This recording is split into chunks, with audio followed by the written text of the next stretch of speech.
ഈശോ മിശിഹായ്ക്ക് സ്തുതിയായിരിക്കട്ടെ. ഈശോ നമ്മൾ ഓരോരുത്തരെയും സമ്മർദ്ദമായി അനുഗ്രഹിക്കട്ടെ. നമുക്ക് വീണ്ടും നോമ്പ് കാലച്ചിന്തകളിലേക്ക് കടക്കാം. ഇന്ന് നമുക്ക് സംഖ്യയുടെ പുസ്തകത്തിലെ 11-ാം അധ്യായത്തിലെ 5ഉം 6ഉം തിരുവചനങ്ങൾ വായിക്കാം. ഇസ്രായേലരും സങ്കടം പറച്ചിൽ തുടർന്നു.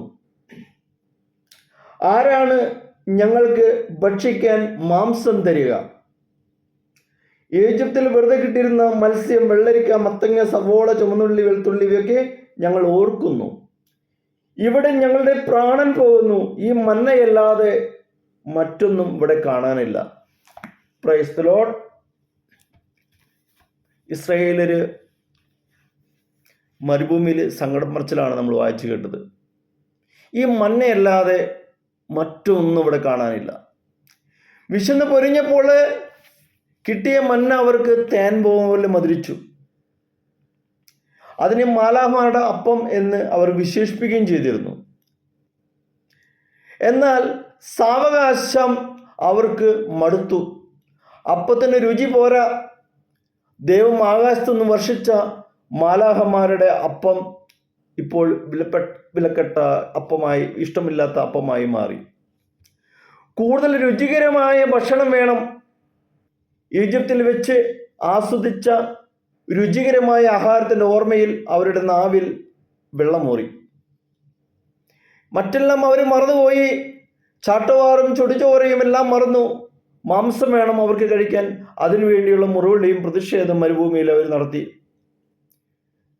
ദൈവം അവരുടെ മുറവിളി കേട്ടു. ഉടനെ ഉത്തരം നൽകി, കർത്താവ് നിങ്ങൾക്ക് മാംസം തരും, നിങ്ങൾ ഭക്ഷിക്കുകയും ചെയ്യും. 1, 2, 5, 10, 20 ദിവസത്തേക്കല്ല നിങ്ങളത് തിന്നുക. നിങ്ങളുടെ മൂക്കിലൂടെ പുറത്തു നോക്കാനും വരുന്നത് വരെ 1 മാസത്തേക്ക് നിങ്ങളത് ഭക്ഷിക്കും. സംഖ്യയുടെ പുസ്തകത്തിലെ 11-ാം അധ്യായത്തിലെ 10 മുതൽ 20 തിരുവചനങ്ങൾ ആണ് അതിലെഴുതിയിരിക്കുന്നത്. കർത്താവ് വാക്ക് പാലിച്ചു. കാറ്റിൻ്റെ ചിറകിൽ കോടിക്കണക്കിന് കാടപ്പക്ഷികൾ വന്നു അവരുടെ പാളയത്തിന് ചുറ്റും 2 മുഴം കനത്തിൽ മുടക്കിക്കിടന്നു എന്നാണ് വചനത്തിൽ എഴുതിയിരിക്കുന്നത്.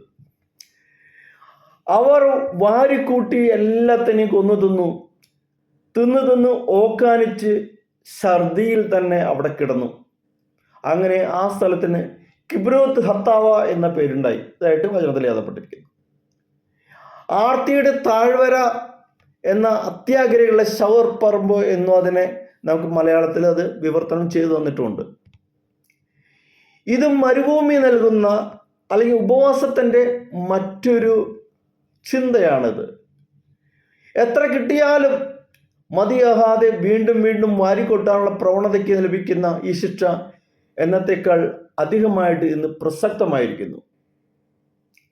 ലോകജനതയുടെ മുന്നിൽ ഒരു വിഭാഗം ഒരു നേരത്തെ ഭക്ഷണത്തെ പോലും കഷ്ടപ്പെടുമ്പോൾ, ലക്ഷക്കണക്കിന് ആളുകൾ പ്രതിവർഷം പട്ടിണി കിടന്ന് മരിക്കുമ്പോൾ, ഒരു ചെറിയ ന്യൂനപക്ഷം സ്വത്ത് മുഴുവൻ കൈയടക്കി സുഖിക്കുന്നു.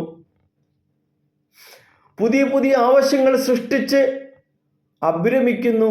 അവർ അഹങ്കാരത്തിൻ്റെ പടുകുഴിയിൽ ജീവിക്കുന്നു. ചുരുക്കം പേരുടെ ആർത്തി അനേകരെ പട്ടിണി മരണത്തിലേക്ക് തള്ളിവിടുന്നു. ശതകോടീശ്വരന്മാരുടെ എണ്ണം പെരുകുമ്പോൾ കോടിക്കണക്കിന് ജനങ്ങൾ ദാരിദ്ര്യത്തിലും പട്ടിണിയിലും നരയിക്കുന്നു. ആ അപ്പം സൂചിപ്പിക്കുന്ന മറ്റൊരു വശമാണ് നമ്മൾ പറഞ്ഞു കേട്ടത്. കാരണം നമുക്കറിയാം, നമുക്ക് ചുറ്റും ഇന്ത്യ എന്ന രാജ്യം ഒരു ഡെവലപ്പിംഗ് കൺട്രിയാണെന്ന് എല്ലാവർക്കും അറിയാം. പക്ഷേ എത്രയോ ദാരിദ്ര്യമായ അവസ്ഥകൾ, ദാരിദ്ര്യം എന്ന അവസ്ഥ മറ്റുള്ളവരോട് പറയാൻ മടിച്ചുകൊണ്ട് എത്രയോ കുടുംബങ്ങൾ ആത്മഹത്യ ചെയ്തുകൊണ്ടിരിക്കുന്നു. മറുഭാഗത്ത് അമിതാഹാരവും ദൂർത്തും കയറൂരി വിടുന്ന ആസക്തികളും മനുഷ്യരെ രോഗികളും നിരാശരമാക്കി തീടുന്നു. ആർത്തിയുടെ ശവക്കുഴികൾ പെരുകുന്നു. അലസതയും അമിതാഹാരവും മൂലം അമിതവണ്ണവും വിവിധ രോഗങ്ങളും ബാധിക്കുന്നു. ന്യൂനപക്ഷത്തിന് ഇതിൽ നമ്മൾ വായിച്ചു കേട്ട കിബ്രോത്ത് ഹത്താവ ഒരു ഓർമ്മപ്പെടുത്തലാവണം. ഭക്ഷണവും വസ്ത്രവും ഉണ്ടെങ്കിൽ അതുകൊണ്ട് നമുക്ക് തൃപ്തിപ്പെടാമെന്ന് 1 തിമോത്തിയോസിലെ 6-ാം അധ്യായത്തിൽ 8-ാം തിരുവചനത്തിൽ പൗലോസ് എഴുതി വെച്ചിട്ടുണ്ട്. ഭക്ഷണവും വസ്ത്രവും ഉണ്ടെങ്കിൽ അതുകൊണ്ട് നമുക്ക് തൃപ്തിപ്പെടാം. ഈ പൗലോസ്ലീഹായുടെ ആ വാക്കിലൂടെ ആർത്തിയുടെ സംസ്കാരത്തിന് മൂക്ക് കയറി ഇടാനായിട്ട് നമുക്ക് നമ്മളെ തന്നെ പ്രേരിപ്പിക്കാം. അമിതമായ ആസക്തികൾ, അമിതമായ ശാരീരികമായും മാനസികമായും നമ്മുടെ ഒരുപാട് ആസക്തികൾ കടന്നു വരുന്നുണ്ട്. അമിതമായി പണം സമ്പാദിക്കാനുള്ള ആസക്തികൾ, ഭൗതിക മേഖലകളിൽ ഒരുപാട് ആസക്തികൾ, ഭക്ഷണത്തിന് വേണ്ടിയുള്ള ആസക്തികൾ. ഇത്തരം ആസക്തികളെ കൺട്രോൾ ചെയ്യാൻ നമുക്ക് പറ്റുന്നില്ലെങ്കിൽ ആ ആസക്തികൾ നമ്മളെ വിനാശകര അവസ്ഥയിലേക്ക് കൊണ്ടുപോകും. അപ്പോൾ ഈ നോമ്പുകാലം അതിന് തടയിടാനുള്ള ഒരു സമയമായി മാറ്റട്ടെ. നമുക്കതിനു വേണ്ടി ഓരോരുത്തർക്കും പ്രവർത്തിക്കാം.